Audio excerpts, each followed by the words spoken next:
The CGS Hyperion manual reads, "The Hyperion is the quietest rifle silencer the world has ever seen. A demonstrable fact." The next page, "There is nothing that compares to the suppression of the Hyperion." This is the owner's manual, not kidding. And then CGS reminds us, "The Hyperion's performance is incredible." I mean, who do you think wrote this? Like Conor McGregor? Is he working over there at CGS writing their marketing materials? I wonder what CGS stands for. Is it like creating God's silencers or captivating, glorious suppressors? Something like that. Today on TFBTV, we are talking titanium silencers.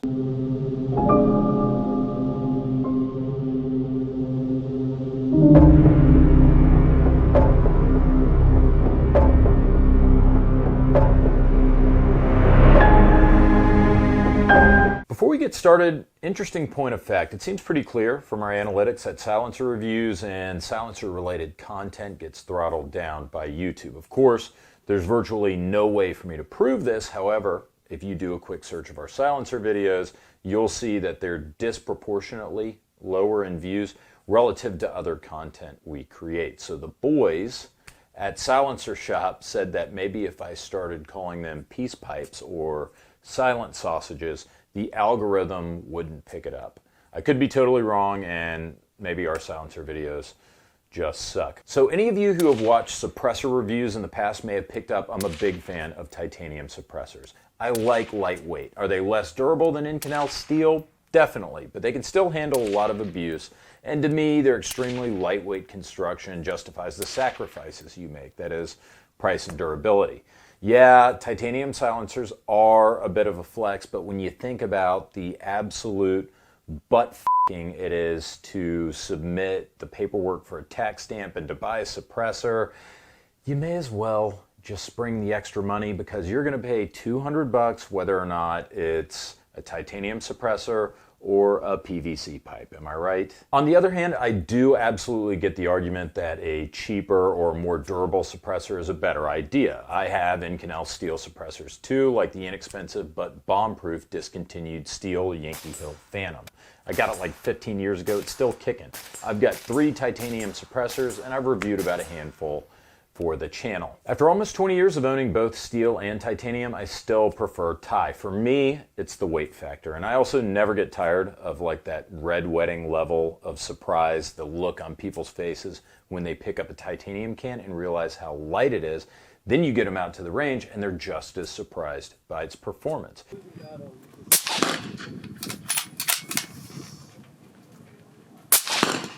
Bear in mind, too, you're hanging these devices off the worst possible place right in front of the muzzle. So the longer gun you have, the worse it is. Compare my old school all-steel Yankee Hill Phantom to my Dead Air Nomad-Ti. Both of them are 30 cal cans, but the Phantom is 25 ounces and the Ti, only 9. That makes a big difference for handling, especially if you're using a 16-inch gun. Hit, move. Watch your muzzle, watch your muzzle.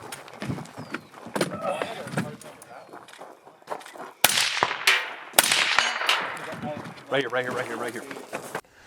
They aren't perfect though. Titanium cans are a little spendy and they usually cost several $100s more than a steel variant. And as I mentioned, Ti baffles can suffer from heat erosion, especially with a high volume of fire from a high pressure round like 5.56 and especially in short barrels. For example, the Nomad-Ti manual says that while you can use any length 300 blackout barrel, 5.56 is a little too zesty for a titanium can, and Dead Air advises you shouldn't use the Nomad-Ti on barrels less than 12.5 inches in length. And even then, you should watch your cadence of fire. Basically, if you like to mag dump or if you want something for regular full auto fire, completely forget about titanium. But that said, if you are a precision rifle shooter, a hunter, a bolt action guy, titanium silencers, no brainer.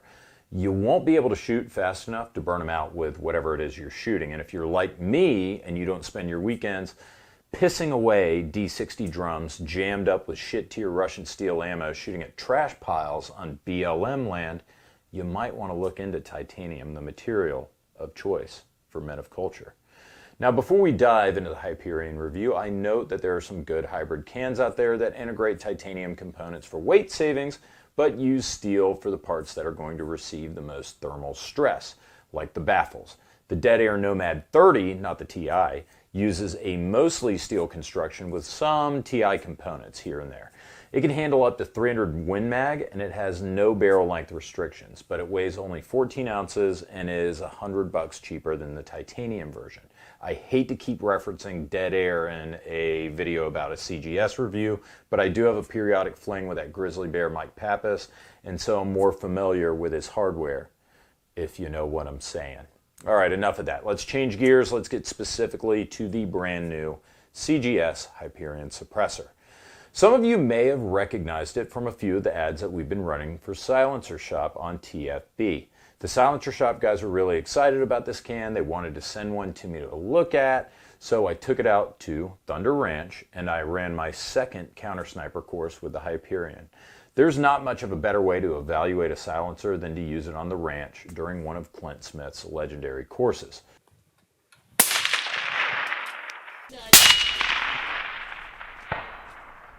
In the dick? Crutch. Nice, buddy.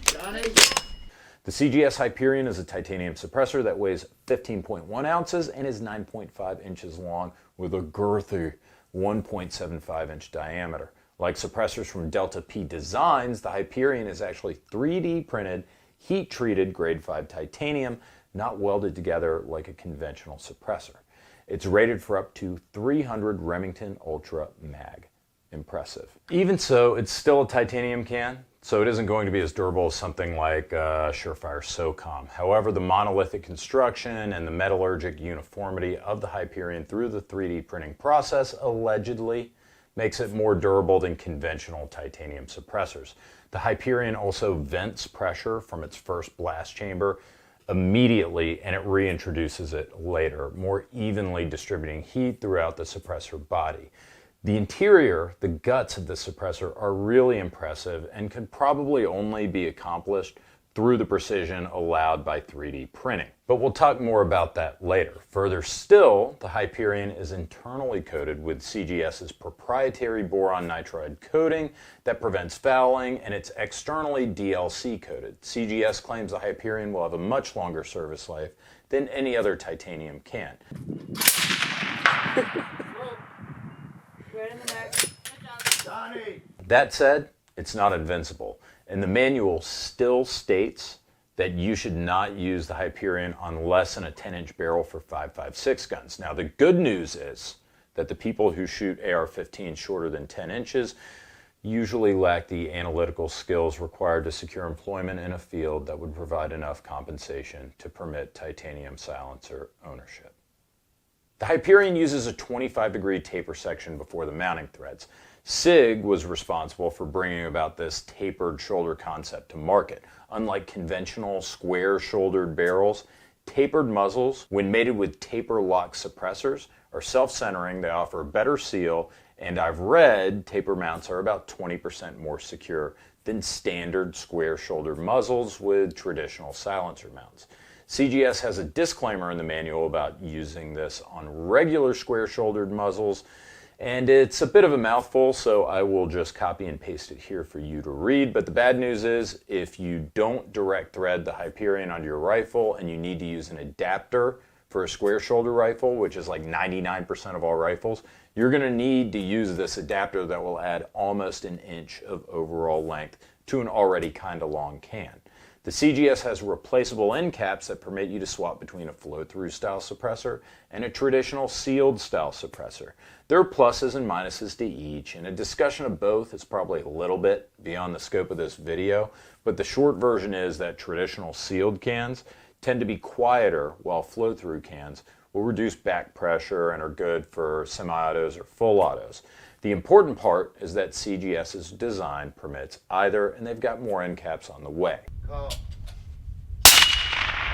As to the claims of this can being the quietest ever made, Well, there is evidence to suggest this may be true. Now, while I usually don't trust decibel metering at all because it tends to be made up horse shit that's never truly repeatable, I have seen other professional reviewers refer to Pew Science.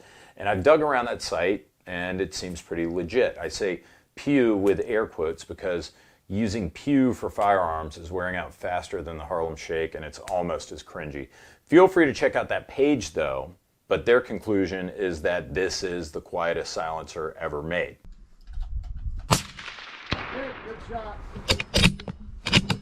Myself personally, I usually prefer to judge a suppressor based on its features over its performance because my personal experience has shown me that myself and most other shooters can't really tell the difference between two high-quality silencers on the same platform, even if one of them is several decibels quieter than the other. That said, I also don't want to detract from CGS's achievement if the readings are true.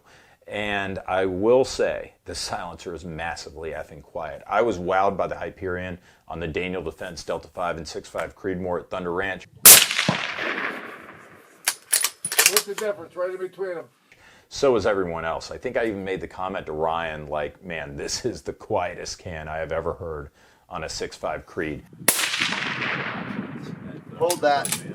4 more. Same. Accuracy was amazing at the 700 yards. Hits were made easy on the shooter's ego and ear. POI shift, not noticeable for me, and we managed to get sub-MOA accuracy that Daniel Defense guarantees with that rifle, even with the Hyperion installed. I put 5 rounds inside a quarter from a bipod at 100 yards, and my second group of the course, second time I ever shot this combo, I put 3 rounds literally inside of each other at 100 yards. At 100 yards. This is the first 3 times I pulled the trigger. Here's the second. That's 3 rounds. Not bad.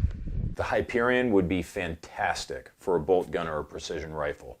It's lightweight, it was accurate, it looks cool, and damn, it was quiet. Center hit, nice job. Center, nice job. Sending. Nice shot, right in the center. I'm going to say hold center. There you go, right in the neck. You get to really do it, okay? Keep your eye on the ground. Here you go, boss man. While CGS is its own best hype man, and I'm 90% sure Flavor Flav wrote the lyrics for their manual, the Hyperion just might meet those Billy Mays levels of chest-thumping overconfidence from their marketing team. Well done, CGS. R.I.P. Billy Mays. So here's the big question. Would I rather get this or some other titanium silencer? I might pick up something else, and I'll explain. But again, I'm more feature-driven than numbers-driven, and I'm telling you, if you like what you've heard about the CGS so far, just ignore my personal preferences that I'm about to offer you and buy the damn thing. I mean, it's a really good suppressor, the Hyperion is. 3 of my favorite titanium cans in 6.5 308 are the CGS Hyperion now, the Dead Air Nomad-Ti, and the Surefire SOCOM65 Titanium. Coincidentally, I've run all 3 of them very hard during Thunder Ranch courses. The Surefire is only 11 ounces. It's the lightest can Surefire's ever made, and they will not let a can leave the factory if there's more than 1 MOA POI shift. They also emphasize flash signature reduction and accuracy. The SOCOM is 7.9 inches long, but only adds 5.4 inches to the length of the gun because the can slides over Surefire's fast attach muzzle devices. It's also only 1.5 inches svelte in diameter. It's like it's so embedded, so like romantic to it. I mean, you see all the things like the exact in a word. straight and everything you feed off the floor and it's organized. Hey, actually, that's one of those guys. So the Surefire, it's light, it's compact, plus Surefire makes their product with the real life actual downrange operator in mind, but if you can find it, you're looking at over $1,700 for one. So that's a deal breaker for a lot of us. Still an excellent choice, even if you're married to the Surefire muzzle device ecosystem, if you go that route. That's the only thing you can use is like their $200 each muzzle devices. Now the Hyperion demonstrates pretty incredible performance, but at a cost. It's the heaviest of the 3 at 15 ounces, the fattest at 1.75 inches in diameter, and the longest, adding almost 10 inches to your barrel, more than 10 inches if you have to use one of the thread adapters. So to put this into context, this would double the barrel length of a Mark 18 carbine. The Hyperion is slightly more versatile for mounting than Surefire because you can direct thread it onto a tapered muzzle like an MCX, or you can use the Hyperion's thread adapters if necessary, but it's still way behind the Dead Air in terms of modularity, which uses an industry standard mounting system. The Hyperion's fairly priced for what you get. It's $1,149 at Silencer Shop, which is where I would pick this up from if I were looking. Personally, I prefer the smaller, lighter cans that give me more mounting capabilities, even if I'm giving up a little bit of suppression. I prefer the Dead Air Nomad-Ti because it's the shortest, the lightest, the most modular, the cheapest of the three. For $1,000 from Silencer Shop, you get a 100% Ti can that's only 6.5 inches long, only 9.6 ounces in weight, and it uses the now industry standard 1.375 by 24 inch mount threads, so you can use virtually any mounting system you want. You don't have to use Dead Air's Chemo system. You can use a system from another manufacturer.